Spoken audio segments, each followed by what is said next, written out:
Oke, setelah angket uji coba selesai, Bapak Ibu, kita akan sebar angket berikutnya, yaitu untuk angket bab 4. Nah, setelah angket bab 4 selesai, kita akan menganalisis untuk di bab 4. Di bab 4 apa aja yang harus ada di bab 4? Ini saya sebelum masuk ke statistik, Bapak Ibu, saya mau memperlihatkan ke Bapak Ibu poin-poin yang harus ada di bab 4. Poin pertama itu adalah laporan karakteristik populasi penelitian bagi yang penelitiannya bentuknya populasi. Kalau misalnya yang sampel, berarti di sini harusnya karakteristik sampel penelitian. Jadi sesuaikan dengan penelitian Bapak Ibu, sampel atau populasi gitu ya. Jadi yang pertama harus ada karakteristik. Itu misalnya jenis kelamin, seperti di sini ada jenis kelamin, ada kelasnya, lalu ada usianya, dan ada asal gereja. Ini yang kita gunakan kalau di laporan karakteristik adalah tabel dan juga gambar pie chart. Nanti kita akan lihat bagaimana caranya mengeluarkan dari SPSS. Kemudian yang kedua adalah deskriptif data. Di bagian deskriptif data ini kita memaparkan tentang nilai rata-rata, nilai tengah, nilai modusnya, simpangan bakunya, rentangannya, skor minimumnya, skor maksimum, dan skor empiris. Nah, ini didapat dari statistik. Ini ada min, median, modus, standar deviasi, variance range, minimum, maksimum, dan skor empiris atau sum. Nah, ini didapat nanti dari SPSS. Berikutnya, setelah dijelaskan, masuk ke langkah mencari interval. Jadi panjang interval dan juga jumlah interval kelas. Untuk jumlah interval kelas itu rumusnya ini paten. 1 plus 3,3 log N. N di sini itu jumlah populasi atau jumlah sampel yang mengisi angket Bapak Ibu di bab 4. Jadi tidak dari bab 3 ya. Yang digunakan di sini adalah yang di bab 4. Kalau contohnya ini 41 log 41 didapat 1,612 dikali 3,3 dapat 5,322 sehingga ditambah 1 6,322 dibulatkan menjadi 6. Nah, perlu diingat Bapak Ibu, pembulatan angka di belakang koma kurang dari 5 itu pembulatannya ke bawah. Kalau 5 ke atas pembulatannya ke atas, jadi ke depan, ditambahkan 1 ke depan. Karena ini kurang dari 5, maka pembulatannya ke bawah sehingga dibulatkan menjadi 6. Kalau sudah dapat jumlah interval kelasnya, ini ya 6 ya. Maka rumus berikutnya adalah mencari panjang interval kelas dengan rumus range dibagi jumlah interval kelas. Nah, range-nya dapat dari mana? Dapat dari ini 37. Kemudian jumlah kelas dapat dari mana? Ini. Nah, ini 37 bagi 6 dapat 6,166 atau dibulatkan menjadi 6. Setelah itu ini kita buat kelasnya tadi ada 6. 1, 2, 3, 4, 5, 6. Untuk menaruh di interval kelas, angka terendah kita dapat dari mana? Dari ini, minimum. Maksimumnya 75. Minimum tadi 38 ya. Kemudian panjang interval kelasnya 6. Berarti 38 ditambah dengan 5 sama dengan 43. Jadi bisa dihitung juga 38, 39, 40, 41, 42, 43. Jadi 6. Panjang interval kelasnya 6 dari angka 38 sampai 41 sampai 43 itu 6. Dilakukan terus begitu sampai nanti dapat di nilai maksimum. Nilai maksimumnya artinya nilai batas atasnya adalah di 75. Oke. Untuk mendapatkan angka yang di sini, frekuensi dan prosentase, itu kita dapat dari SPSS. Tapi kalau angka yang ini, maka batas bawah, misalnya ya, satu contoh, ini 38. Batas bawah itu angka ini dikurang 0,5 berarti 37,5. Sementara batas atas ditambah 0,5 berarti ini 43 ditambah 0,5 43,5. Begitu seterusnya. Selesai itu nanti akan kita keluarkan dari SPSS untuk angka yang ada di sini dan juga gambar histogram ini. Setelah itu dijelaskan, kemudian masuk ke analisis per item. Analisis per item sampai selesai, dijelaskan semua dari angket yang valid saja, item yang valid saja. Setelah poin B selesai, kita masuk ke poin C, yaitu prasyarat analisis. Untuk studi deskriptif, uji prasyaratnya hanya satu, yaitu normalitas. Tapi kalau dia pengaruh atau hubungan dua variabel, itu dua, normalitas dan linearitas. Nah, pada kesempatan ini karena rata-rata skripsi Bapak Ibu itu ada di studi deskriptif, artinya satu variabel, saya memberikan contoh yang uji normalitas saja. Uji normalitas akan kita lakukan dengan menggunakan grafik normal Kiki-plot dan juga nilai signifikansi dari Kolmogorov-Smirnov. Ketentuannya Bapak Ibu, untuk Kolmogorov-Smirnov, nilai signifikansi yang diperoleh itu harus lebih besar dari taraf yang ditentukan, yaitu 0,05. Jadi kalau nilai signya lebih besar dari 0,05 dinyatakan berdistribusi normal, tapi kalau lebih kecil dikatakan tidak normal. Sementara kalau untuk Kiki-plot, kalau data berada di sekitar garis lurus maka dikatakan normal, dan jika tidak itu tidak normal. Bagian penjelasan ini Bapak Ibu bisa lihat di dalam buku statistik yang sudah pernah saya bagikan waktu di kelas statistik. Oke, ini dia contohnya. Kita menggunakan test of normality, menggunakan Kolmogorov, lalu Kiki-plot. Oke, sampai di sini kita coba lihat ke statistiknya ya. Untuk mengeluarkan poin yang pertama dulu, yaitu laporan karakteristik responden. Kita buka data statistik kita, data SPSS kita di bab 4, ini dia. Sudah ada ya.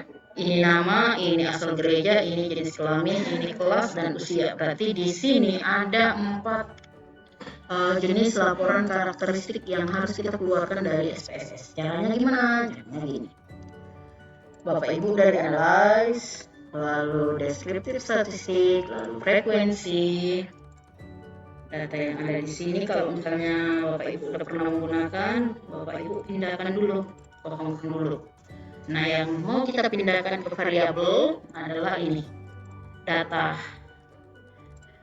karakteristik respondennya dulu. Asal gereja, jenis kelamin, kelas, usia. Nama tidak perlu Bapak Ibu.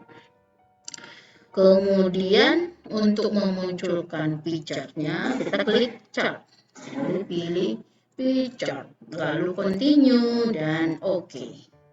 Hasilnya akan muncul seperti ini. Nah, ini dia. Ini tabel asal gereja, jenis kelamin, kemudian gambarnya di bawah di chartnya. Ini kita copy masuk ke bab 4 tadi. Lalu kita jelaskan. Contoh 1 ya. Dari jenis kelamin ada 41 orang, kemudian 19 atau 46,3% adalah laki-laki dan sebanyak 22 atau 57,3% adalah perempuan. Nah, itu dijelaskan semua sampai ke bawah, sampai selesai di bagian karakteristik responden. Selesai di sini kita masuk di deskriptif data. Nah, ini yang kita mau ambil. Langkahnya di SPSS adalah analyze, deskriptif statistik, lalu frekuensi. Yang kita perlu pindahkan ke sini itu adalah skor total. Oke, skor total kita pindahkan. Lalu karena kita mau cari min rata-rata modusnya, maka ini kita harus centang min, median, mode, sum, standar deviasi, variance, range, maksimum, minimum, maksimum. Setelah itu continue. Di bagian ini pijatnya kosong aja Bapak Ibu. Nanti di frekuensi baru kita pakai. Oke. Akan muncul ini. Ini yang kita gunakan di bab 4. Kita copy, masuk ke sini, lalu kita jelaskan berdasarkan tabel di atas nilai rata-rata berapa, 63,7. Oke, semua sudah dipindahin di sini. Ini ya rata-ratanya ini. Nilai tengahnya sampai di nilai maksimumnya. Dan semuanya yang ada di kotak dijelaskan. Setelah itu kita masuk ke langkah mencari interval kelas dan jumlah interval kelas. Jadi setelah Bapak Ibu menjelaskan semua sampai minimum, maksimum, dan skor empirisnya ditemukan, kita masuk ke panjang interval dan juga jumlah interval. Nah, ini kita mau cari dulu nih jumlah interval kelasnya berapa. Jumlah interval kelas itu rumusnya 1 plus 3,3 log N. N di sini disesuaikan dengan jumlah orang yang mengisi angket Bapak Ibu yang digunakan di bab 3. Jadi lihat di sini. Ini N-nya berapa? Itu menentukan. Nah, ini N-nya 41. Jadi di sini log-nya 41.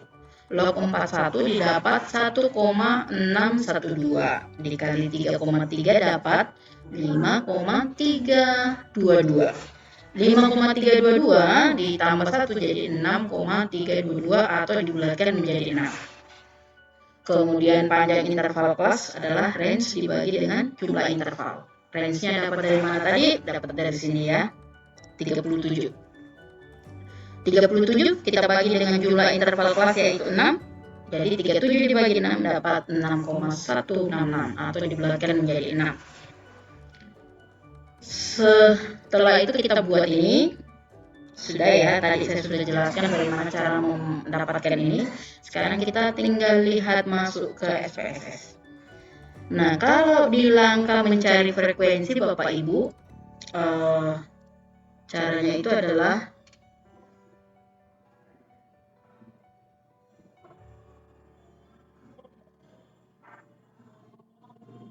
iya.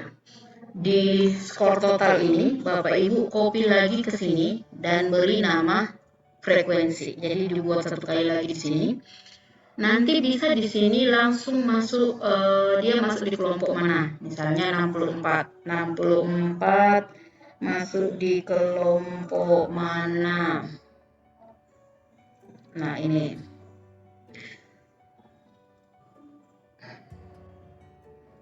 Ini ya. 64 nomor 1 64 masuk di kelompok ini kan 1 2 3 4 5. Oh, berarti 5. 53 masuk di kelompok 3, berarti tulis jadi 3. 61 masuk di kelompok 4, maka di sini jadi 4.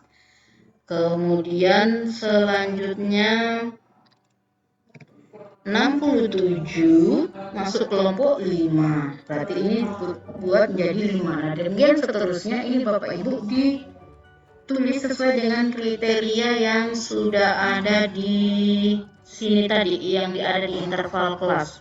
Ini 1, ini 2, ini 3, ini 4, ini 5, ini 6. Disesuaikan dengan kelas interval yang Bapak Ibu punya. Setelah itu kita untuk mendapatkan angka di sini dan histogram ini, kita masuk ke SPSS. Oke. Kembali ke layar SPSS ini tadi, analyze, deskripsi statistik. Kita keluarkan yang total, kita masukkan yang frekuensi. Kemudian karena kita di sini tidak membutuhkan nilai min, maka ini kita hilangkan centangannya ya. Hilangkan semua centangan di sini. continue. Di sini kita butuh histogram, maka kita klik histogram dan klik show normal. Oke. Setelah ini kita continue. Setelah continue, oke. Akan keluar gambar seperti ini. Nah, ini dia. Ini 38 sampai 43 itu sebanyak 1 atau 2%. Makanya di sini kita akan isi seperti ini. 38 sampai 43 itu sebanyak 1. Kemudian prosentasenya 2,4. 44 sampai 49 itu 1 sebanyak 2,4.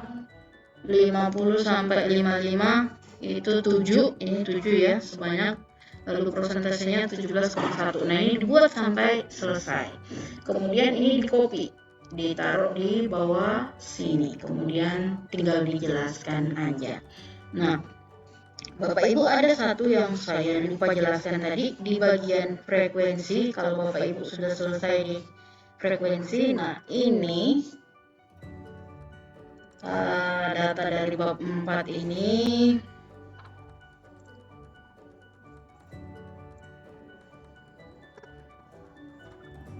interval kelasnya harus juga dimasukkan di values data ini.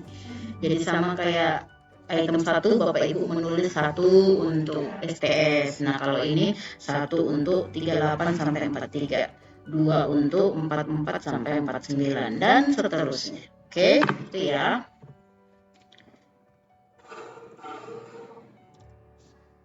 Oke, selesai kita di bagian ini, kita masuk ke analisis per item. Analisis per item 1 sampai item terakhir dari skor total yang valid. Kalau sudah masuk di bab 4 pasti sudah yang valid semua. Nah, kita bekerja masih dari data view, analyze, descriptive statistik, frekuensi, lalu Bapak Ibu keluarkan yang ini, masukkan item.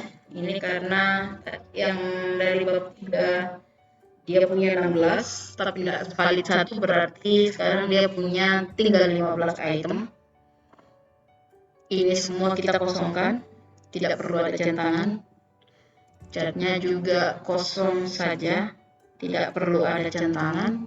Jadi pilih ini, kemudian continue, lalu Bapak Ibu oke. Setelah Bapak Ibu oke, akan muncul item 1 sampai item 15. Ini Bapak Ibu copy masuk ke bab 4 di sini, baru dijelaskan. Jadi hanya mau dijelaskan di sini dari tabel ini, oh ternyata dari 41 orang yang menyatakan tidak setuju sebanyak 1 atau 2,4% orang. Yang menyatakan ragu-ragu 2 atau 4,9% orang. Jadi seperti itu penjelasannya. Sampai selesai dijelaskan seperti ini semua. Sampai di skor item total terakhir. Setelah ini selesai, kita tinggal masuk di tahap yang ketiga dari bab 4, yaitu uji normalitas tadi ya. Uji normalitas kita akan keluarkan tes normality menggunakan Kolmogorov dan Kiki-Plot. Langkahnya sebagai berikut.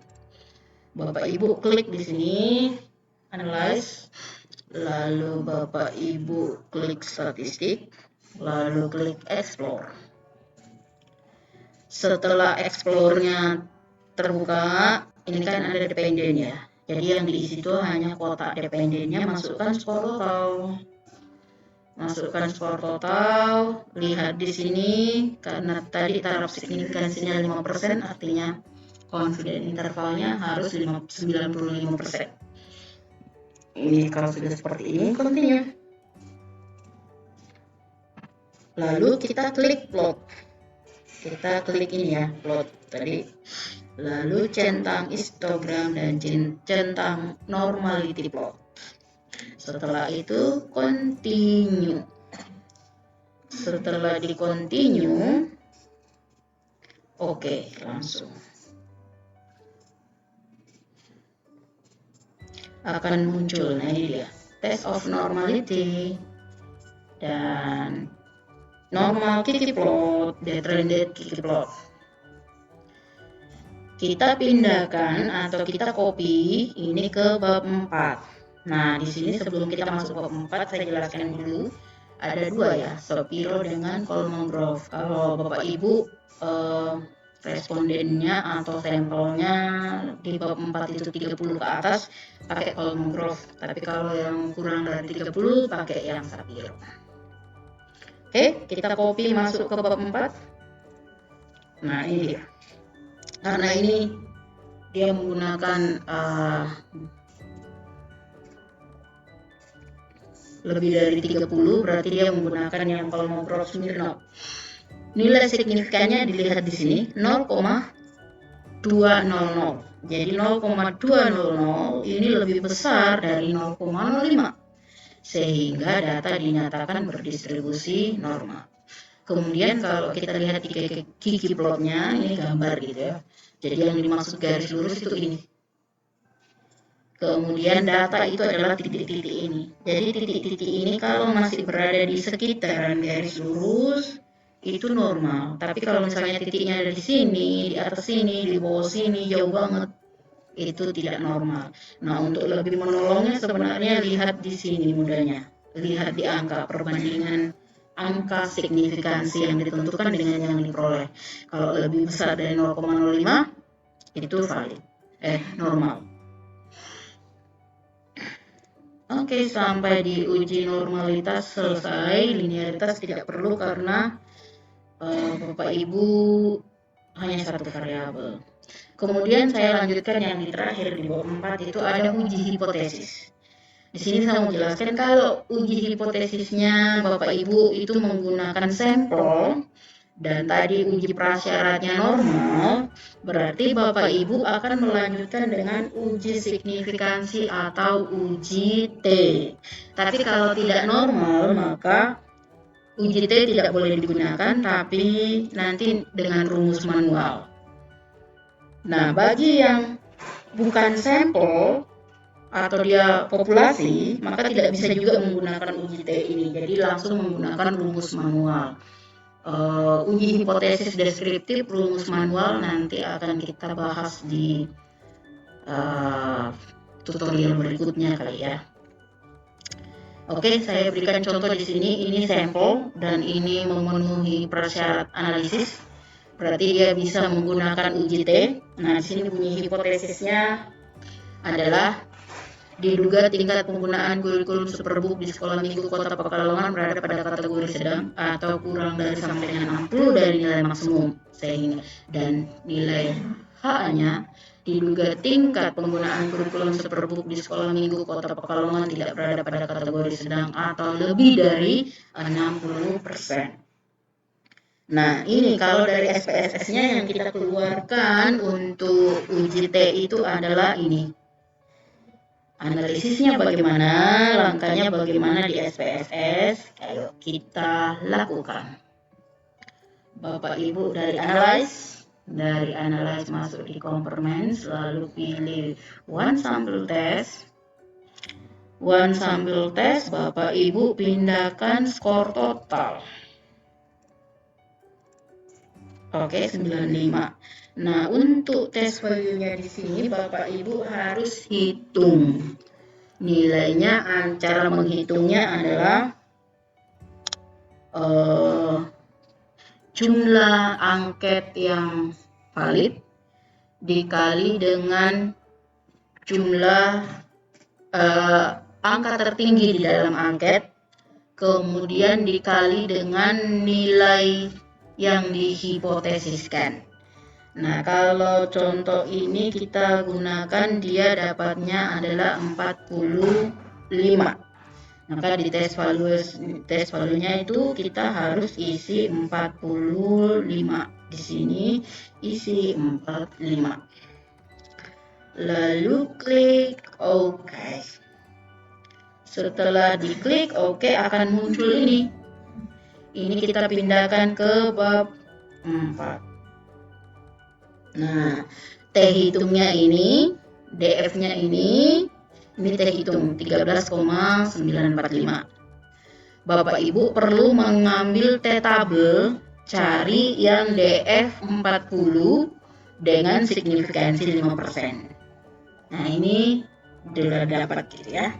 Ketentuannya di sini dikatakan H0 akan diterima dan HA ditolak jika T tabel kurang dari sama dengan T hitung, dan H0 ditolak dan HA diterima jika T tabel kurang dari T hitung. Nah, kalau kita bandingkan ini T hitung 13, T tabelnya 2, maka diperoleh sebenarnya T hitung lebih kecil dari T tabel. Jadi 2, lebih kecil dari 13, sehingga hipotesis H0 yang bunyi bla bla bla bla ditolak dan HA diterima. Jadi kita sampai pada kesimpulan bahwa ini yang diterima adalah HA-nya, H0-nya ditolak.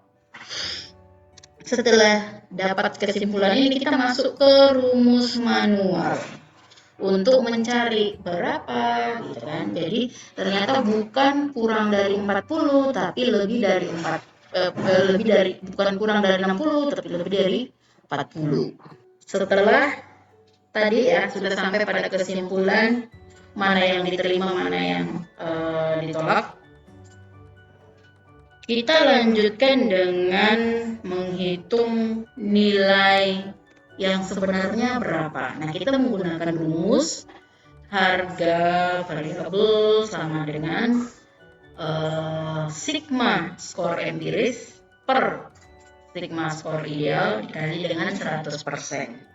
Nah, skor empiris ini didapat dari mana? Didapat dari tabel di poin B tadi, Bapak Ibu. Yang ada min, median, modus. Nah, ini dia. Ini ya, nilai sum ya. 2586. Maka di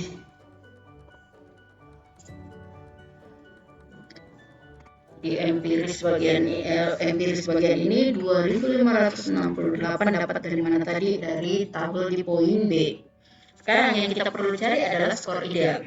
Skor ideal tertinggi dikali dengan jumlah item yang valid dikali dengan jumlah responden yang menjawab. Nah, kalau ini contohnya kan 5, penyataan angka paling tinggi di angket pilihannya kan 5. Yang valid 15, diisi 41 orang. Jadi hasilnya sama dengan skor ideal 3,075. 3,075 kita sudah dapat ya, dengan skor empiris juga kita dapat. Nah, sekarang kita mau masuk di rumus empiris dibagi ideal kali 100. 2586 dibagi 3075 sama dengan 0,841 dikali 100 sama dengan 84,1. Nah, 84,1 ini kita lihat di kriteria interpretasi deskriptif. Ternyata ada di kategori tinggi, berarti tingkat penggunaan kurikulum sekolah minggu Superbook di Kota Pekalongan yaitu 84. Ada pada kategori tinggi. Nah, sekian penjelasan bab 4. Semoga dapat menolong Bapak Ibu dalam mengerjakan tugas akhir. Terima kasih. Tuhan memberkati.